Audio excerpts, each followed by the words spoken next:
Dear viewers, আসসালামু আলাইকুম রহমতুল্লাহ। Hasan Saeed healthy লাইফস্টাইলে আপনাকে স্বাগতম। একটি দুরন্ত একটি ইনফরমেশন আপনার সাথে শেয়ার করব। এর আগে দুটি ইনফরমেশন আমি শেয়ার করেছিলাম আপনার সাথে। একটি হলো, আপনি যদি নিয়মিত ভ্রমণ করেন তাহলে আপনার হৃৎপিণ্ডের শক্তি বাড়বে, হার্টের এনার্জাইজ হবে, আপনার ব্লাড প্রেশার কমে যাবে। আরেকবার বলেছিলাম যে আপনি নিয়মিত ভ্রমণ করলে স্ট্রেস কমে যাবে। এখন আমি বলবো, এটা রিসার্চ বেস, যে নিয়মিত যদি আপনি ভ্রমণ করেন বছরে একবার, তবে আপনি একজন ক্রিয়েটিভ মানুষ হতে পারবেন। আপনার মধ্যে সৃজনশীলতা বাড়বে, আপনি নিজেকে এনার্জাইজ করতে পারবেন বিভিন্ন কাজে, অফিস, আপনার নিজস্ব প্রোডাক্টিভ ওয়ার্কে। কী করে? এক গবেষণা দেখা গিয়েছে যে যারা নিয়মিত ভ্রমণ করেন তাদের ভ্রমণের আগে এবং ভ্রমণের পরে কাজের দক্ষতা বেড়ে যায়।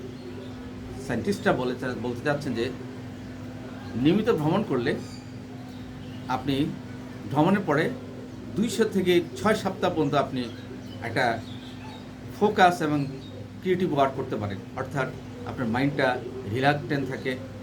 রিল্যাক্স থাকে, আপনি যে কোনো কাজে ফোকাস দিতে পারেন। বিভিন্ন বৈজ্ঞানিক গবেষণায় প্রমাণিত হয়েছে যে যে সৃজনশীলতা বাড়ে মানুষের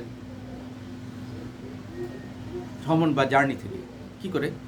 কারণ আপনি যখন ভ্রমণে যান তখন বিভিন্ন ইকোসিস্টেমের সাথে আপনার পরিচিত হন, বিভিন্ন কালচার, বিভিন্ন সোসাইটি, বিভিন্ন অঞ্চলের মানুষ, বিভিন্ন দক্ষতার মানুষ, স্কিল এবং বিভিন্ন কৌতূহলী মানুষের সাথে আপনি পরিচিত হন।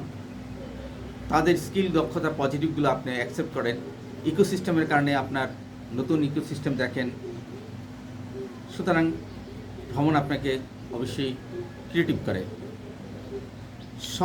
স্বেচ্ছাসেবী মানে এরকম প্রায় 50 থেকে 60 জনের মধ্যে একটা ক্লিনিক্যাল ট্রায়ালে দেখা গিয়েছে ভ্রমণের পরে মানুষের